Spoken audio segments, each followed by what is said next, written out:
ছয়টি মামলায় খিলগাঁও থানার আরো কয়েকটি মামলায় তাকে হত্যা মামলায় সন্নিবেশ করা হয়। খিলগাঁও চারটা পৃথক 4টি মামলায় তাকে আবার খিলগাঁও থানার হত্যা মামলায় তাকে এই সন্নিবেশ করা হয় এবং গ্রেপ্তার দেখানো হয়। এটা বিজ্ঞ আদালত আদেশ প্রদান করেন এবং পরবর্তীতে তাকে রিমান্ড মঞ্জুর করে তাকে তদন্তকারী কর্মকর্তার হেফাজতে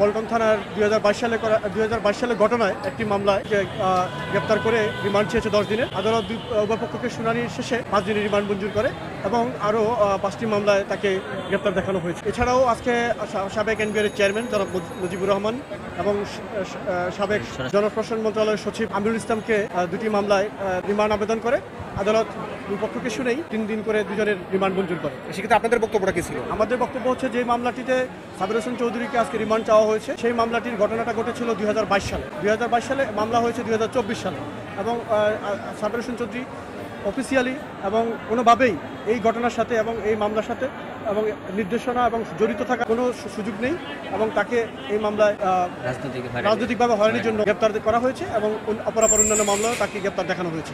বাকি যে 2জন সচিব তারাও সচিব উনি নিজেই বলেছেন উনি অনেক আগেই অবসরে গিয়েছেন এবং এনবিআর চেয়ারম্যান মুজিবুর রহমান উনি অনেক আগেই অবসরে গিয়েছেন, এইসব ঘটনা ঘটার আগেই তারা অবসরে গিয়েছেন। সুতরাং তাদের এইসব ঘটনায় সম্পৃক্ত থাকার কোনো ধরনের সুযোগ নেই।